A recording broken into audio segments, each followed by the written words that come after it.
集我會分享我去到澳門氹仔一個名為倫敦人名匯嘅酒店住咗2日1夜嘅體驗。今次嘅酒店包1晚嘅伊麗莎白套房，仲食足3餐添啊！呢一間酒店俾咗好多貼心嘅驚喜俾我，一齊去睇下有咩玩，有咩食啊 ！Let's go！ 出片之前，請你訂閱我嘅頻道，你嘅支持係我出片最大嘅動力。首先講下我今次嘅套票先，我喺第三方平台嗰度訂，今次係選擇咗倫敦人名匯嘅伊麗莎白套房，套票仲包咗下午茶、黃昏雞尾酒、2選1嘅自助晚餐或者係早餐，成個套票係4000蚊。首先同大家利申翻先，今次係完全自費，冇贊助嘅。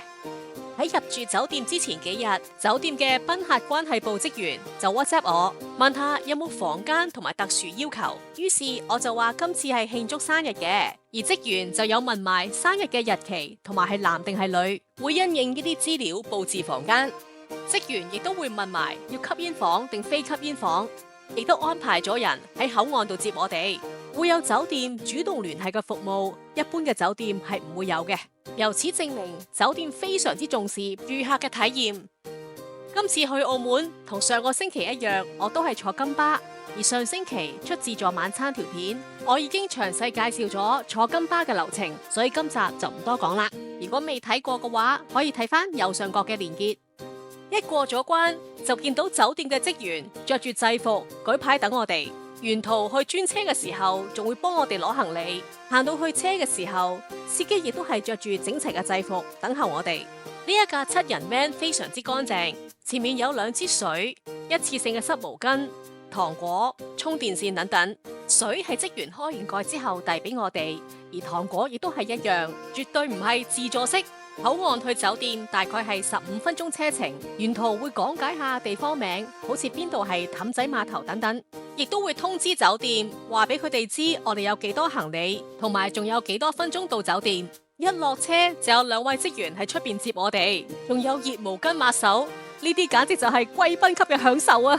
然後職員會帶我哋進入莎士比亞大廳，呢度見到一個富麗堂皇嘅皇家鑽禧馬車。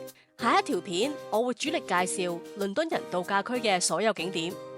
馬車嘅右手邊就係今次我入住嘅倫敦人名匯酒店大堂。酒店官方嘅 check in 時間係下午3點鐘。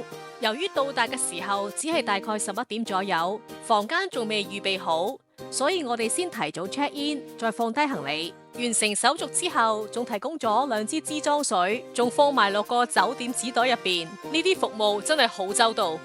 然後我哋就去咗對面嘅新馬路，去咗間我每次嚟澳門都會喺呢度買手信嘅醉香餅家。其實入邊唔係好大，我通常嚟到都淨係會買杏仁餅，最細盒嘅就係3塊杏仁餅20蚊，送禮裝就有15件90蚊。好多明星都嚟過噶，仲有古老闆張相添啊，品質保證啊！呢度嘅杏仁餅出名係因為用真炭燒嘅。食落去真係特別香噶，記得佢哋係逢星期3休息噶。再行落幾分鐘就會見到我最中意嘅糖水鋪杏香園，呢度嘅糖水好好味噶，我每次都會嚟。不過今次嚟到嘅時候佢未開門啊。轉彎位就見到人即整花生糖，佢煮嘅方法同我有少少唔同，先將糖漿煮個某個狀態，再同花生混合。而我就將花生放入糖漿一齊煮，用佢嘅熱力令到花生變香。其實喺澳門有好多餐廳我都好中意嘅，揾集我拍條片同大家分享下。之後我哋就翻返去氹仔酒店嗰度，3點至6點鐘喺漢普閣嘅下午茶自助餐係我買嘅酒店套票其中嘅餐飲之一。由於房間2點幾先至準備好，於是我哋就食咗下午茶先。其實今次所有套票嘅餐飲，包括我上星期嚟食嘅自助晚餐，都係喺漢普閣。下午茶嘅地點就係 L3，職員會帶住我哋經過休息區，再坐電梯。而電梯嘅驚喜位就係有張梳化嘅，坐住咁舒服嘅梳化，真係到咗都唔想起身啊！到咗 L3之後，職員就安排我哋坐出邊嘅開放區，開放式嘅座位區，名字叫做 The Great Hall。呢邊有個通道通去另外一個座位區 The Orangery。兩個座位區同樣係以華麗、莊重同埋宏偉為主題，牆上面嘅裝飾亦都十分之古典帶華麗。至於台上面嘅餐具都非常之英式，餐墊係用咗深啡色嘅皮夾，上面帶暗花提升層次感。餐巾上面除咗印有餐廳嘅縮寫之外，設計仲係嚟自於英式嘅宮廷美學。自助餐用嘅白色瓷碟上面亦印有餐廳嘅縮寫。碟邊圍咗一圈幼細金邊，喺燈光之下會有微微反光，好似畫框框住碟上邊嘅食物。而碟面都唔係完全平滑，上面有暗花紋理，暗花可以增加個質感，但又唔搶鏡。即使係自助餐用嘅碟，感覺都有少少 fine dining。呢一層仲可以清楚望到佢哋標誌性嘅吊燈，望住牆嘅壁畫就好似置身喺英國大宅入邊一樣。沿住條鋪咗紅地氈嘅樓梯，慢慢咁行落嚟，就俾我做住幾秒鐘嘅英國貴族啦。呢一度嘅洗手間格調同下邊都有啲唔同噶，入邊係用深藍、皇家藍色系作為主色，藍色本身帶有優雅同冷靜嘅感覺，俾到人一種有距離嘅高級感。而吹風機就用咗英國品牌 Dyson。而喺下一層，上一條片介紹過嘅洗手間就以酒紅色為主，走華麗同埋熱情嘅路線，兩種氣氛完全唔一樣。而家我哋就開始講下自助餐嘅食物。座位區一出到嚟就見到呢一架咁靚嘅豆腐花車，呢度專係放佢哋嘅招牌冰鎮豆腐花。豆腐花嘅質地確實真係幾滑。7款嘅配料包括有桃膠、馬蹄爆豬、紅豆爆豬，而主角就係燕窩。成碗豆腐花即刻升呢晒。首先介紹下前台電梯旁邊對出嘅熱食區，呢一度就放咗2張長台，前面張台就見到和牛漢堡，迷你嘅和牛 size 上面插咗支好得意嘅竹籤，包嘅底面都烘過，非常之脆口。中間塊肉其實都幾大塊，食落去都幾腍。不過到底係咪和牛呢？我就唔太清楚啦。細細隻嘅炸雲吞，食落都幾脆口，一啖一隻 so easy。鵝肝護角亦係一個高貴點心之選。咖喱蝦，啲蝦超大隻，咬落去都幾爽口。側邊有2個鑄鐵鍋，上面仲好細心咁樣有埋個墊，怕客人辣親手。第一煲係雪蓮桃膠燉桂花湯，呢一煲我自己好中意，有好重嘅桂花清香，飲落去嘅時候加雪梨同埋桃膠，好滋潤，令我覺得一啖接一啖唔想停。第二煲一打開就係芝麻糊，後邊就有幾款蒸點心。第一籠一打開，哇，淨係個樣都贏晒啊！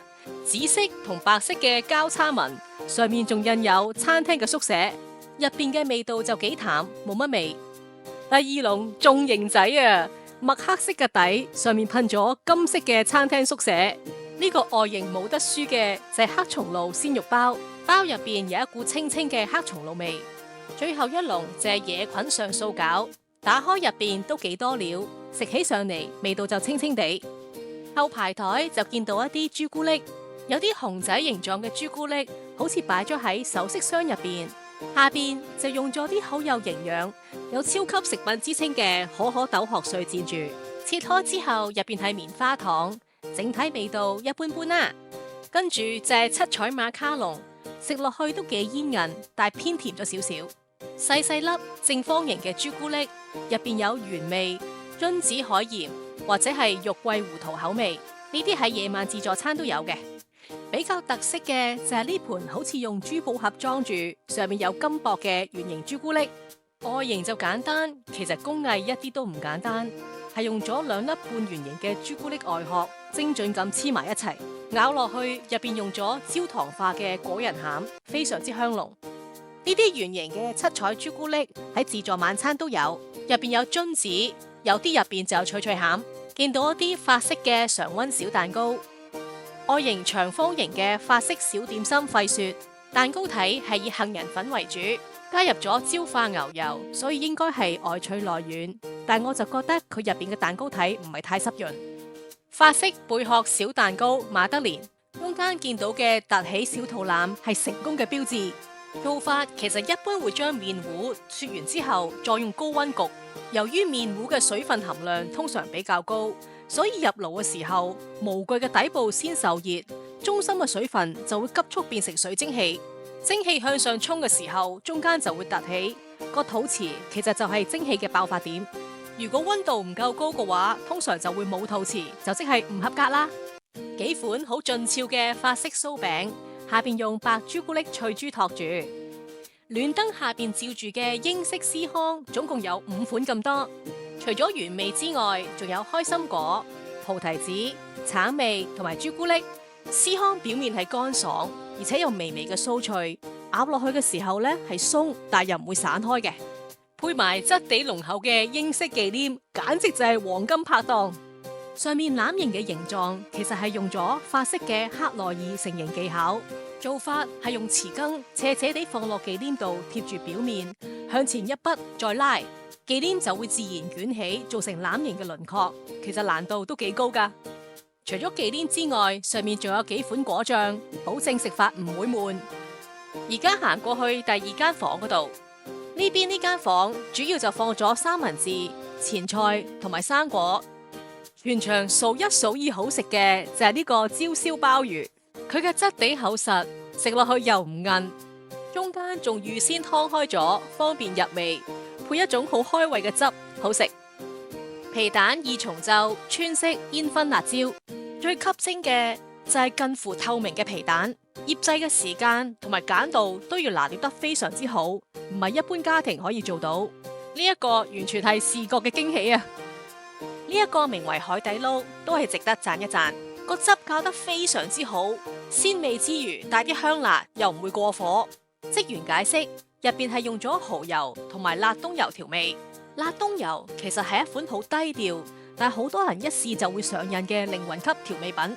冬油本身其實係一種熟成嘅醬油，佢嘅味道係鹹香、微辣、帶回甘。入邊就見到啲蝦、細細隻嘅鮑魚、北奇貝之類，呢一個係下午茶數一數二好食嘅。而盛載佢嘅雙玻璃器皿都好靚添，用個石頭器皿裝住嘅係煙燻三文魚蕎麥薄餅。蕎麥薄餅係入邊自家製，口感似 pancake，上邊就擺咗原塊煙三文魚，再加啲魚子醬，再加金箔，至靚係你啦。呢款名為綠野仙蹤嘅沙律，最特別嘅就係佢有冰菜，食落好爽口。中間嘅雪櫃就放咗幾款啤酒，而飲啤酒嘅杯都雪埋落去噶。至於水果就提供咗8種咁多，比較特別嘅就係最側邊嘅麒麟果，可以清腸胃，幫助消化。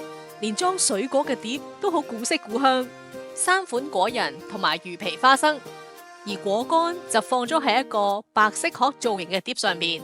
呢個擺設真係好有仙氣。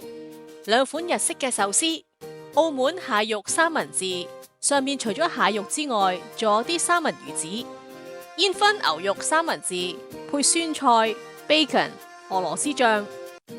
除咗自助餐之外，呢一度每一台都會有一 set 甜品架，提供咗3款唔同嘅甜品，顏色擺放非常之鮮艷。上面仲有個小丑嘅立體公仔。其實樓下嘅自助餐甜品區都係用小丑做主題，連套杯碟都係襯翻佢噶。佢嘅花紋同紋理真係好似去咗馬戲團咁。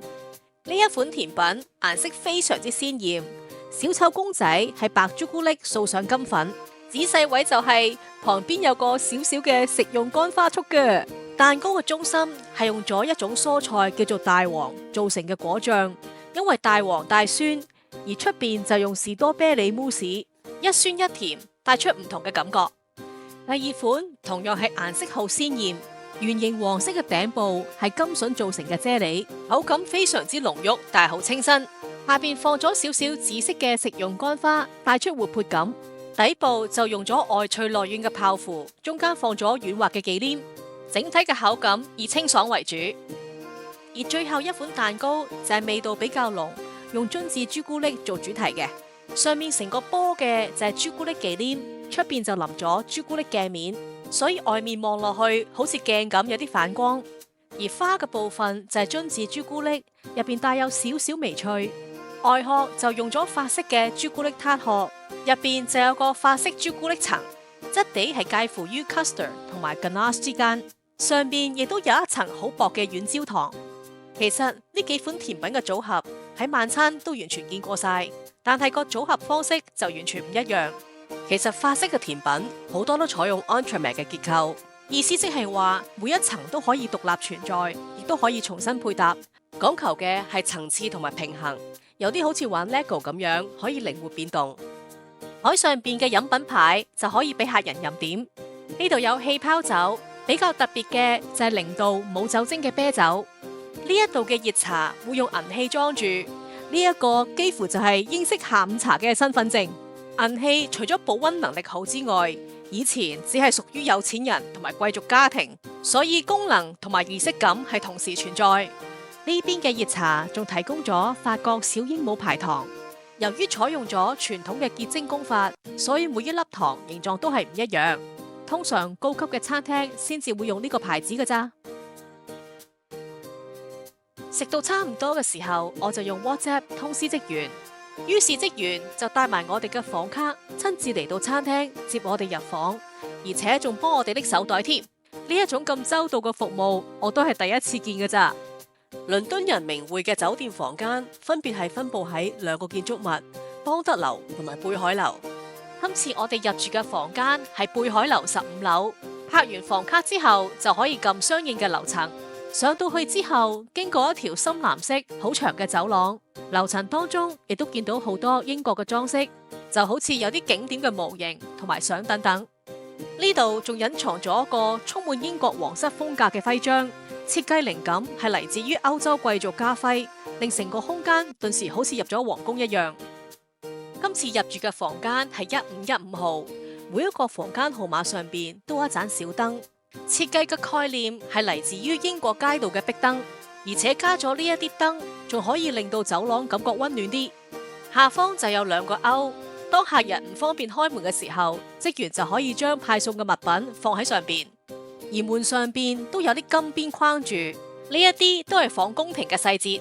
連門上面嘅防盜眼都有個蓋仔冚住，好有私隱。感應嘅房卡亦都係用咗深藍色，上面有啲暗紋，而且後邊有列明係貝海樓。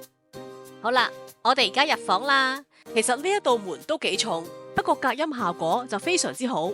推門一入到去，左邊就係衣帽間。行前啲就係客廳同埋獨立嘅用餐區。由於通知咗係慶祝生日，酒店就佈置咗房間。因為酒店問咗慶祝生日嘅係一位女士，所以就預備咗一束粉紅色嘅鮮花。職員解釋，呢一啲花全部係外國進口嘅花，而且經過酒店精挑細選過，連送俾客人嘅花都咁講究，果然非常之貼心啊！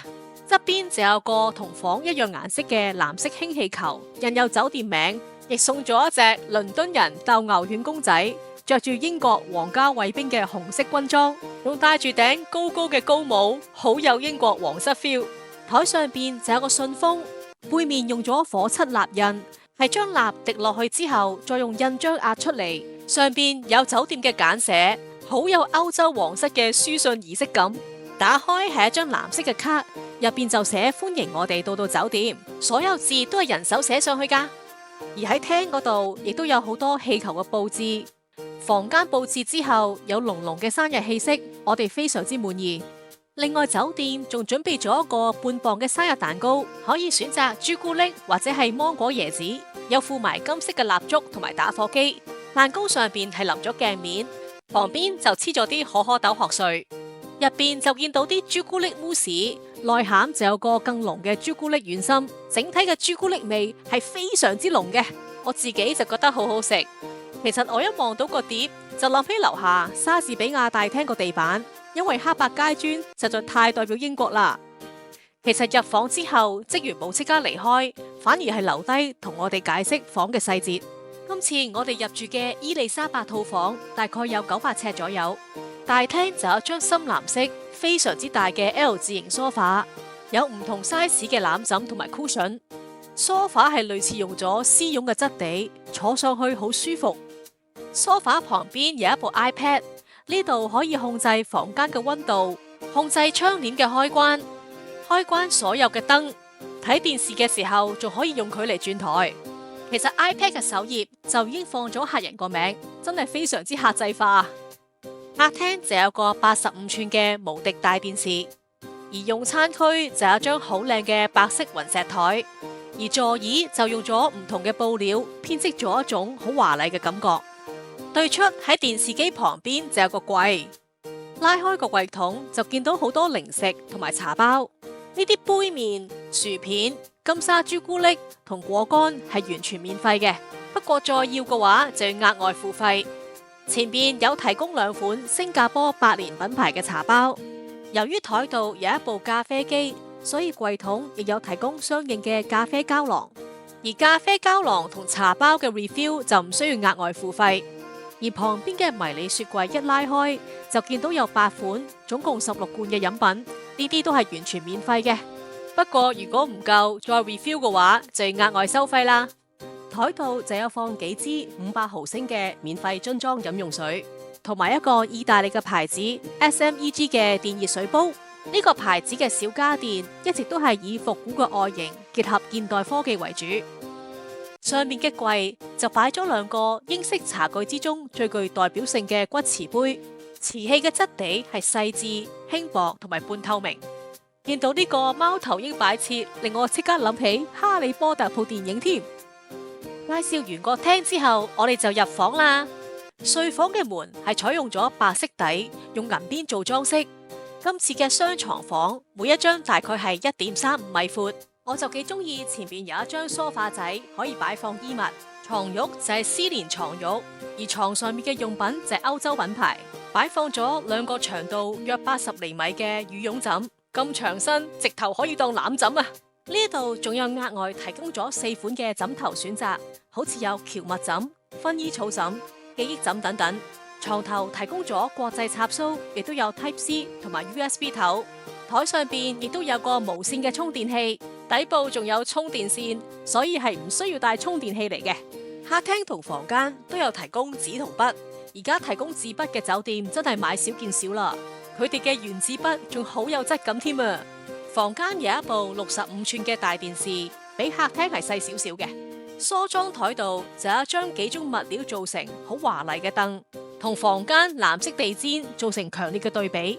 台面上亦都可以見到一個相當吸睛而有英倫趣味嘅臘腸狗裝飾擺設。而呢一個印有英國 Tower Bridge 木盒，其實係一個首飾盒嚟嘅。櫃桶一拉開就會見到意大利專業級風筒品牌大力士，佢嘅風力都幾勁，但係價錢呢就冇 Dyson 咁貴。幾特別嘅就係地下有一個 Auto 嘅腳底按摩器，基於衛生理由，入邊提供咗一對黑色嘅襪。部機真係幾夠力噶！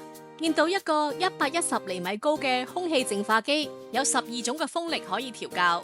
窗外邊望出去就係酒店另外一棟建築物邦德樓，往下望就係貝海樓4樓嘅游泳池，而旁邊就係邦德樓8樓嘅游泳池。向右邊望就會見到巴黎人鐵塔，同埋有8字摩天輪嘅新濠影匯。夜晚坐喺窗台度望啊，呢度仲靚啊！而窗簾個部分因為分咗3層，所以就有3個控制器，分別係第1層嘅遮光層，然後就到紗窗同埋窗簾，所以真係一滴光都漏唔到入嚟噶。而呢度係有提供高檔酒店都有提供嘅開夜床服務，為客人營造一個放鬆、舒適、準備瞓覺嘅環境，包括會喺地下度放一張印有 Good Night 嘅巾，再放拖鞋上去。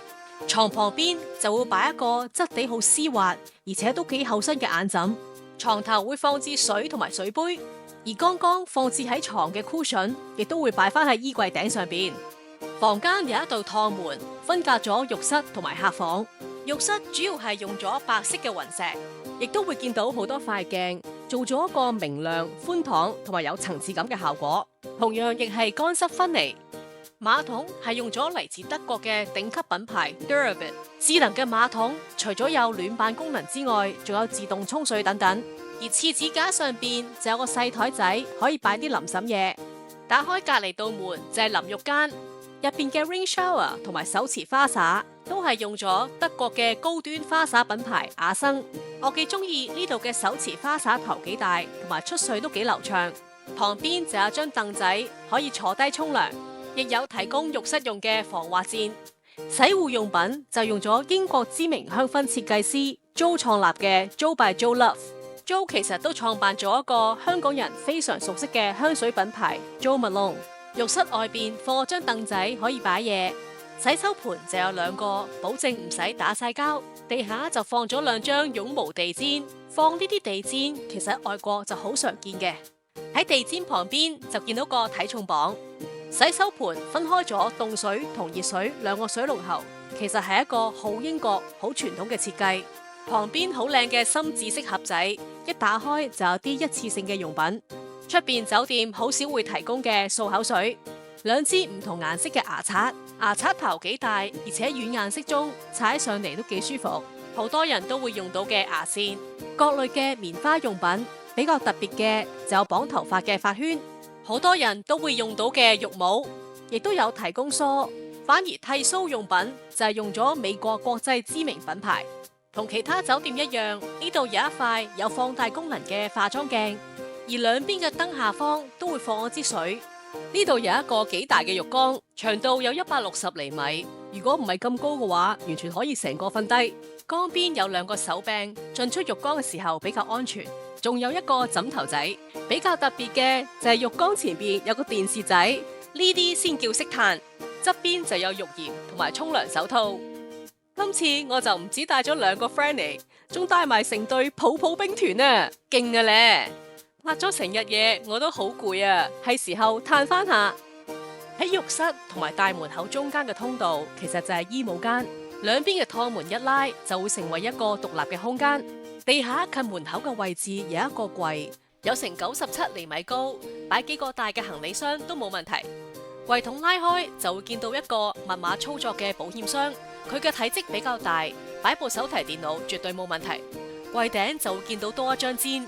呢度有2件意大利品牌 Fred 嘅浴袍，呢個品牌其實擁有過百年歷史，長期為皇室同貴族提供高級嘅床上用品。遮嘅底部就有個小小嘅水盤，咁樣啲水就唔會周圍滴啦。櫃筒一拉開就有個印有酒店名嘅紙袋。另外個櫃筒就見到一個質地好厚實嘅洗衣袋，呢度嘅洗衣服務係需要額外俾錢嘅，亦有一個幾精緻嘅針線包。而拖鞋呢，就係呢度嘅驚喜位啦。基本款嘅拖鞋首先分咗男女，攞出嚟之後，男裝嘅拖鞋明顯係大啲嘅，攞上手之後，佢哋嘅質地都好厚實噶。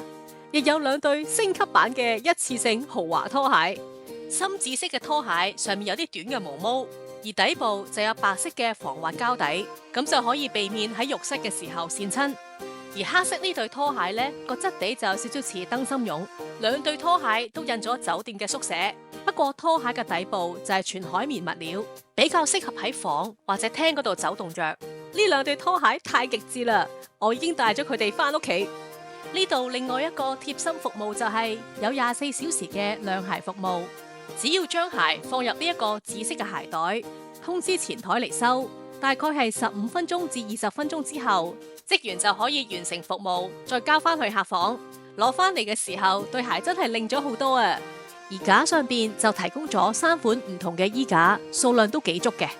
最埋邊就見到一個窄身櫃，一打開上面有燙斗，下邊就係燙衫板。房間就介紹完畢啦，我哋而家落去泳池度睇睇啊！首先介紹對面邦德樓8樓嘅君逸游泳池，即係頭先由房間嘅窗口望落去，左邊高咗嗰一層。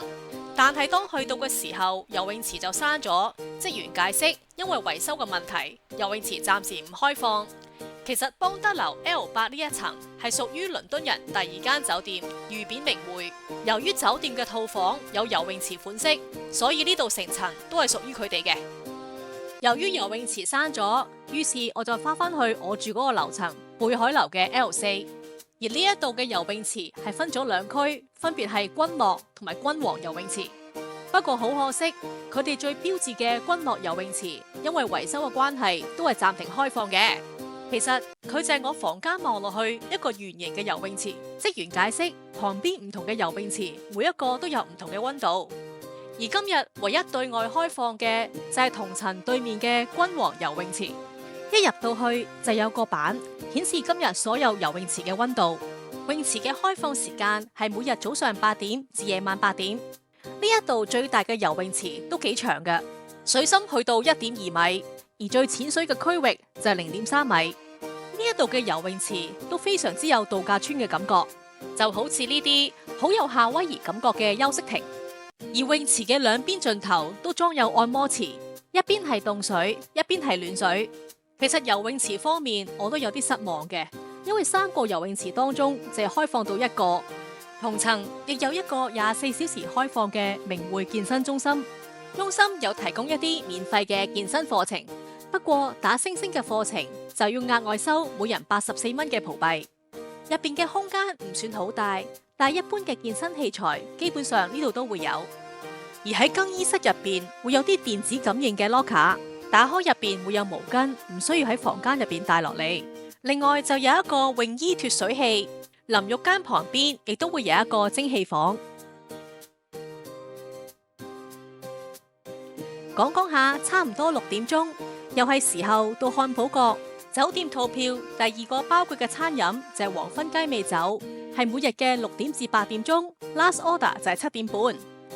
今次嘅用餐位置就係前台行入去，經過洗手間，冇幾耐就會到達一個酒吧。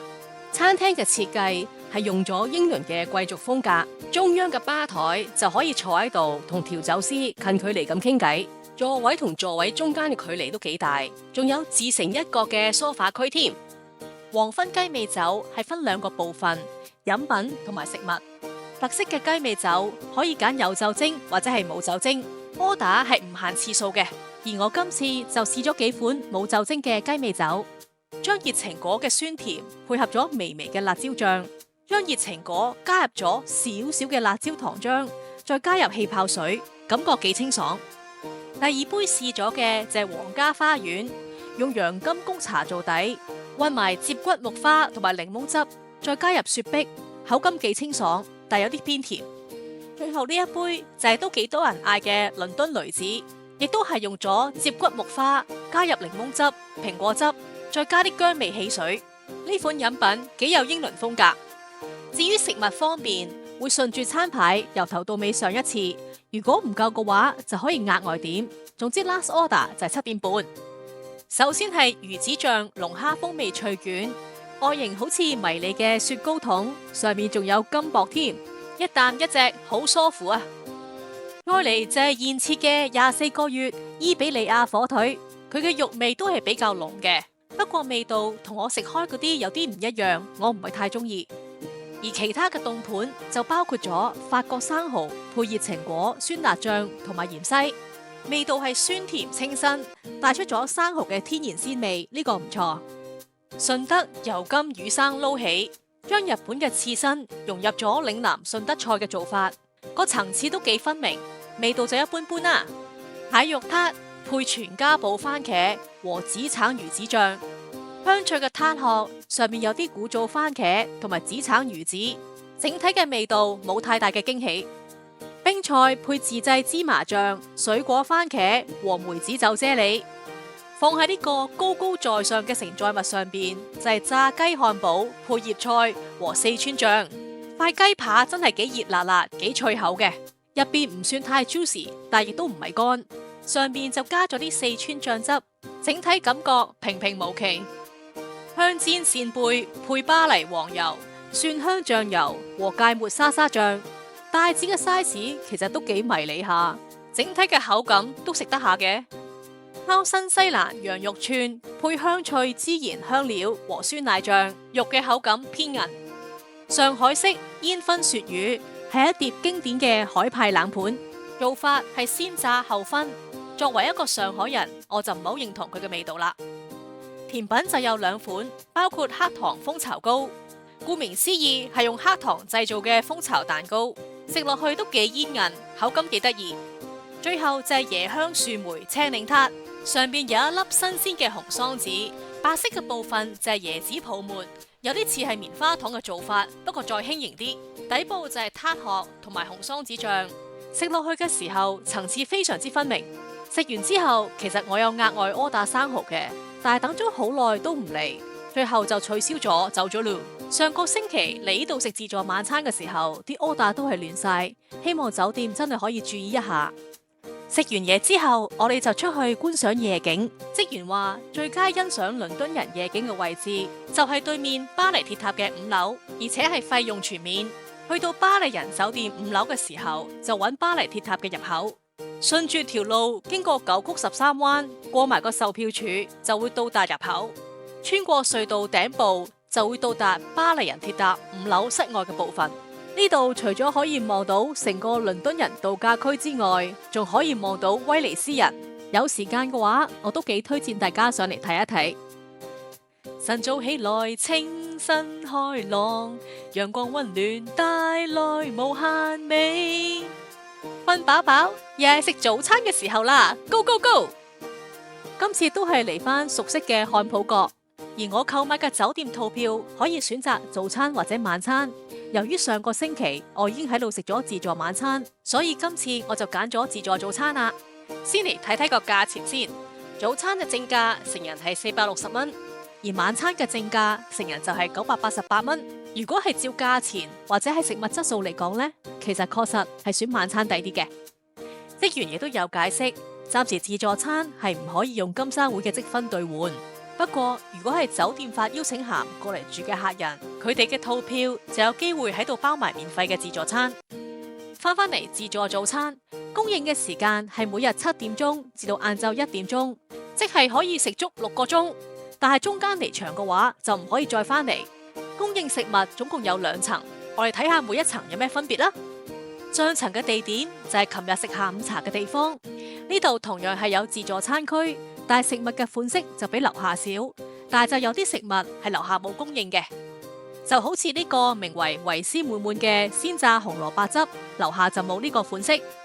另外用銅煲裝住嘅三黃養生汁，樓下都係冇嘅。而其他只係呢一層限定嘅食物，就包括椒鹽瀨尿蝦，身長有15厘米，大隻過上次自助晚餐嗰啲好多啊！麻辣撈汁海鮮。個味道有啲似下午茶，我話好食嗰隻，幾爽口嘅海蜇沙律，仲有我最中意嘅焗大蒜，焗得好靚仔啊！時令水果砂糖桔，同埋熱情奔放嘅熱情果。9點鐘之後喺吊燈前邊就會見到呢2部嘅限定點心車，有招牌黑豚肉叉燒酥、鮮蝦蝦仔腐竹卷，同埋松茸雞粒鮑魚酥。望落去，鮑魚酥嘅酥皮整得好靚仔，食落都幾鬆化嘅，啲醬汁又濃，上面粒鮑魚都差唔多有5cm 長噶。旁邊嘅點心車總共有6款蒸點心，蝦餃王上面有塊好靚嘅金箔，一讚嘅就係入邊係原隻大蝦，唔係蝦膠，不過層皮就有進步嘅空間。黑松露蒸排骨，食落去嘅時候，黑松露就唔係太重味。一讚嘅就係排骨係偏瘦嘅。牛肝菌鮑魚燒賣，除咗粒鮑魚之外，其他都麻麻地。啱啱下午茶都介紹過嘅野菌上素餃、松茸鮑魚遼參糯米雞，攤開都有料到，幾鮮味。最後有黑松露帶子百合餃。同自助晚餐一樣，呢度每個座位都會有個牌，可以即點即煮。我哋而家一齊睇下有乜嘢係上層限定啊！煙燻香茅乳鴿，呢個真係要俾個讚佢。上碟嘅時候個碟係熱嘅，乳鴿撕開嘅時候入邊有汁流出嚟，而乳鴿皮就有啲好似薯片咁脆，而且係好入味，呢個唔錯。蔥燒鮑魚，肉身係大概5厘米，以原隻鮑魚嚟講就唔算好大隻，切開入邊都幾厚實，啲肉又唔會韌，包住鮑魚嗰層醬汁都幾濃嘅。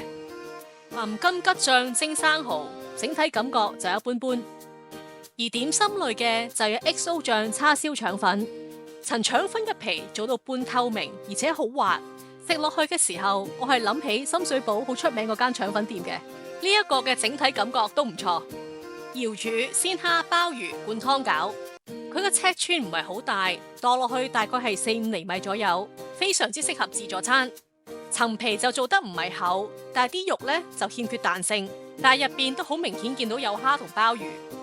四川擔擔麵，佢個汁嘅濃度都還可以，掛到麵之餘又唔會成劈嘢咁樣。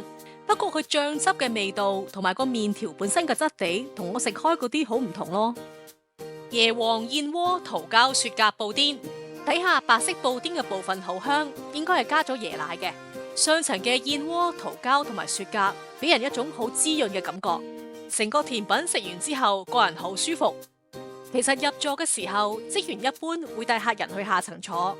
如果係想試埋上層嘅食物嘅話呢，就可以向職員要求。如果情況許可嘅話，就可以調上嚟繼續食。好啦，我哋而家沿住條長樓梯慢慢行落去下層，睇下下邊咩環境。樓下嘅座位區因應唔同嘅風格，有唔同嘅名。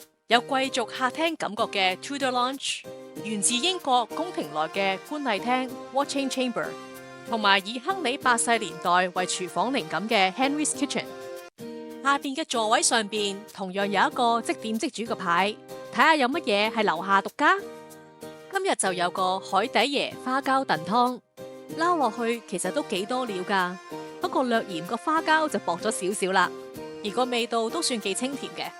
龍蝦蟹肉蛙脯配法式傳統蛋黃醬、水波蛋和魚子醬，上邊成隻嘅龍蝦鉗都幾啖啖肉，而下邊個格仔餅食落都係外脆內軟，做得唔錯。而因為做水波蛋嘅技術要比較高，所以一般喺高級餐廳先至會食到。餐廳用咗雲南嘅雞蛋，蛋係做得幾靚仔嘅，切開嘅時候都有流心。不過我覺得雞蛋嘅香味就爭啲啦。上面擺咗啲魚子醬同埋食用乾花，贏晒啦。另外一個蛙脯就係甜嘅，上面有啲朱古力醬、忌廉同埋士多啤梨。我覺得佢呢度嘅蛙脯都幾值得一試。每日嘅9點鐘之後，下層喺長樓梯對出就見到呢一架魚子醬車仔，見到啲細細塊嘅脆餅，上面加 sour cream， 再加魚子醬，細細塊咁樣食落口都幾過癮。魚子醬嘅產地係嚟自於中國，用咗養殖嘅奧西特拉蠶。喺魚子醬當中，呢一款都比較高級嘅。我哋而家正式講下自助餐嘅食物啦，先嚟睇下個食物分佈圖。呢度嘅食物都係幾分散。呢邊呢張台係全部擺冷盤，有5款乳酪同埋一啲益生菌嘅飲品。個益生菌飲品飲落去都係偏甜嘅。樓上嗰層自助餐會將啲乳酪分成一杯一杯，我就喺上邊攞咗杯原味嘅，質地同口感都係算唔錯嗰啲。呢度嘅果汁全部係鮮榨，而且用玻璃樽裝住。由於餐廳榨汁嘅機器係用咗好細嘅濾網，所以飲落去係完全冇渣嘅。選擇就有蘋果汁、椰子水、西瓜汁、橙汁，幾特別嘅就係綠野仙蹤。入邊係將青瓜、芹菜、苦瓜、奇異果同埋青蘋果混埋一齊。呢度嘅 cold cut 整體嘅質素係比出邊嘅自助餐高嘅，肉嘅味道會相對比較濃，有啲仲係現切嘅添。至於日式料理區，幾驚訝嘅就係早餐有刺身，刺身嘅種類同晚餐差唔多，三文魚、吞拿魚、油甘魚、北芪貝，最特別嘅就係有細嘅甜蝦。魚生嘅質素整體係中上，甜蝦係好細，連埋條尾嘅長度都係7厘米，但個味道就唔錯。壽司卷就提供咗5款，比較特別嘅就有煙三文魚卷同埋慢煮牛肋卷，有盤煙三文魚同埋5香油甘魚。另外一邊就見到個即煮霎檔，湯底就有2款，有酸湯同埋素上湯，入邊係完全冇肉嘅。選擇就有嚟自中國嘅蠔、蝦同埋東星斑片，有4款麵底：上海麵、米線、沙麵同埋河粉。呢位男職員嘅服務非常之熱情，好熱心咁解釋每一款食物，工作態度100分。成碗麵煮出嚟好靚，個湯都好透徹，即使係素上湯都唔輸蝕噶。蝦身雖然唔係好大，但食落都係彈牙嘅。蠔嘅感覺就一般般，東星斑片就還可以。其實連醬汁都唔差噶，下面都有8款俾你任君選擇。牌上面仲有列出4款其他嘅選擇。當中就包括牛筋腩同埋鮑魚香菇，牛腩就還可以啦，未算太腍。另外呢度仲有澳門馳名水蟹粥，職員見到我拍嘢，仲好熱心咁滗起咗啲蟹俾我睇添啊。另外就係海鮮鮑魚粥，入邊乜嘢都有，好鮮味。喺暖燈下邊就有幾種嘅炸物，好似有炸雲吞、炸鹹水角，仲有油條。試咗個油條，我覺得佢嘅味道就一般般啦。呢度有2煲粥，分別係白粥，比較特別啲嘅就係甜薯小米粥，提供咗6款嘅配菜可以送粥。追埋邊就見到4個好特別嘅銅煲，有熱豆漿、熱牛奶同埋養生茶。銅製嘅煲係用咗有190年歷史嘅 Marvell 1830，品牌係以手工銅製出名。除咗美觀之外，因為銅嘅傳熱能力快，傳熱嘅敏感性高，咁就可以比較精準咁樣控制個火力。好多米芝蓮嘅餐廳都係用佢噶。我哋而家講下大門口呢條咁長嘅台有咩食？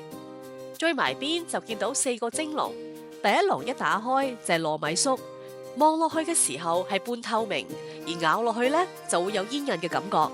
我覺得佢係比一般嘅粟米好食嘅。早餐食佢非常之健康嘅蒸番薯，叉燒包，這是我最愛的叉燒包。海參、野米、糯米雞，一攤開入邊都幾多料噶。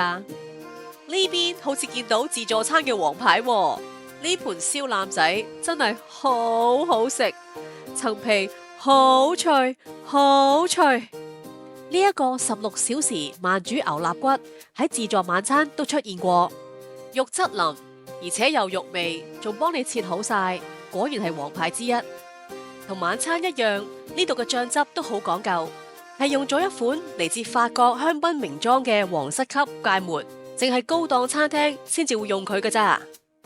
其他醬汁仲會用個火爐仔暖住，咁上邊就唔會有層衣啦。最後就係燒雞同埋脆卜卜嘅龍蝦片啦。側邊幾個煲就見到有豬腳薑，旁邊個煲就係馬鈴薯炆牛尾。茶葉蛋我都中意食嘅，不過真係太飽，冇能力試啦。另外仲有非常之健康嘅水煮蛋。呢度其實有個即製嘅雞蛋區，提供咗好多唔同產品嘅雞蛋。煎雙蛋呢啲就係基本嘅動作。高階版就有煎奄列潑黑松露片，其實佢嘅蛋同其他酒店相比都算煎得幾靚仔。餐廳入邊係採用咗新鮮嘅雲南雞蛋，唔係好似其他酒店咁樣用盒裝嘅冰鮮雞蛋噶。雞蛋液仲會坐喺冰上邊，防止滋生細菌，唔係間間高檔酒店都會咁做噶。蛋旁邊就見到佢個 friend 茄汁豆。2盤煎魚分別就係三文魚同埋比目魚。三文魚我就覺得乾咗啲，同埋冇咩味道。相反比目魚就好好多啦。睇睇佢呢4盤中炒先。欖菜叉燒炒飯，飯嘅質地都算幾乾身。骰仔形狀嘅香煎蘿蔔糕。豉油皇炒麵，我覺得佢個鑊氣唔係咁足夠。綠油油嘅炒西蘭花。睇完中式，我哋而家睇西式。我最愛嘅大啡菇啊，真係好好食。西式嘅番茄和牛丸，口感都幾脆口嘅 bacon，最後就係烤番茄啦。終於嚟到呢一邊嘅盡頭啦，炸得好香脆嘅薯餅，好好食。炸雞嘅外層都好香脆，入邊就唔係好 juicy，亦都唔算太乾。香腸就有雞肉腸，比較特別嘅就有黑血腸，係用動物嘅血做成，喺英國同埋愛爾蘭嗰邊，屬於一啲比較歷史悠久嘅民間食品。其實呢一邊長台嘅熱盤，除咗下邊有電磁板熱住之外，上面仲有暖燈噶，所以食物嘅溫度一定係夠熱嘅。有一台零丁嘅車仔係專係擺芝士同埋果乾嘅。首先介紹西班牙最具代表嘅羊奶芝士之一——西班牙曼徹芝士。經過咗5至6個月嘅羊奶製作，係芝士嘅黃金階段，出邊嘅自助餐好少有噶。其餘嘅就有布里芝士同埋大孔芝士，幾中意佢哋嘅橙味蜂蜜同埋松子果仁。喺大廳中央嘅長樓梯旁邊就有張台係專門放生果嘅，上面嘅花裝飾全部係用真花噶，真係眼高手高啊！上層懸過嘅生果就包括有梨、橙、香蕉同埋青蘋果。切件水果呢就有西瓜、哈密瓜、菠蘿、蜜瓜、火龍果、士多啤梨同埋藍莓添。好啦，又係萬眾期待嘅甜品區，Are you ready？我哋衝啊！又係呢個靚靚嘅旋轉甜品架。早餐嘅甜品大部分以杯裝為主，用射燈射住，每一款都即刻升呢晒。呢一個小丑做主題嘅甜品房，連杯碟都襯埋一 set 噶，真係非常之有氣氛啊！呢度會有個牌列出甜品架上邊所有嘅甜品。首先嘅就係焦糖布甸，上面有啲拍朱古力脆同埋忌廉做裝飾，質地就還可以，未算好滑，帶少少偏甜。跟住嘅就係榛子奶油，上面有啲曲奇脆脆，下邊層布甸就帶咗啲榛子嘅香味。樽裝嘅甜品，其他嘅口味就包括咗熱情果味露同埋可麗露。下邊呢啲撻類嘅製品，其實都係丘吉爾餐廳嗰度攞上嚟，好似有呢啲芝士撻。呢一款米撻，我覺得幾好食。佢入邊個餡好似好輕盈嘅日式芝士蛋糕，而個外殼就係脆嘅。而其他品種呢，就見到士多啤梨大王同埋藍莓撻。而貼牆身呢邊都有其他款式嘅甜品，好似包點、蛋糕之類。我哋一齊發掘下呢度有冇其他嘅驚喜啊！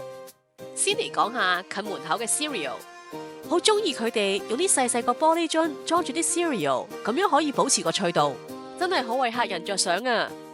凍豆奶同鮮奶亦有保溫瓶裝住。當我見到雪糕嘅時候，我都幾驚訝，真係第一次自助早餐見到有雪糕食。呢度嘅雪糕全部係自家製，質地都算係滑身嘅。上面4款嘅醬汁都係自家製，連埋配料總共有8種可以選擇。另外就見到啲牛角包、丹麥酥之類，呢度有提供幾特別嘅雙色牛角包，但個口感就一般般啦。而佢嘅變化版就係將個牛角包壓扁，上面再擺杏仁或者係朱古力榛子。呢2款包反而個味道比較濃，比較脆口。有啲見到入邊包咗餡同埋水果丹麥酥。酥皮嘅包類其實選擇都唔少噶，眼見都有6、7種。牆身就見到啲好紅當當、好鮮艷嘅草莓奶油包，麵包底係用咗牛油含量非常之高嘅 brioche。呢種法式嘅甜包質地非常之鬆軟，切開入邊就有一層吉士醬包住啲草莓醬，而鮮紅色嘅外殼就帶咗啲微微嘅酥脆。喺佢旁邊嘅就係佢嘅親戚肉桂奶油包。切開入邊就見到啲肉桂醬，再嚟就係伯爵茶冬甩，炸到個麵團脹卜卜，上面撒糖粉，幾可愛。亦有澳門菠蘿包，其實都幾受歡迎噶。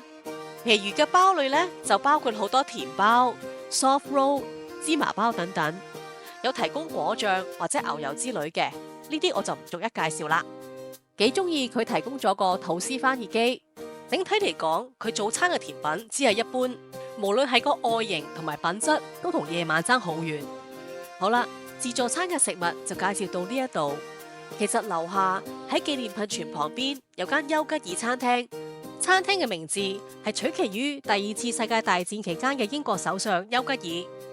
呢度同樣提供咗自助早餐，不過價錢就平漢堡角一大橛啦，成人278蚊，同樣係可以食足6個鐘，有金沙會嘅金卡，仲有9折添。我哋而家去睇下200幾蚊同400幾蚊嘅早餐爭幾遠？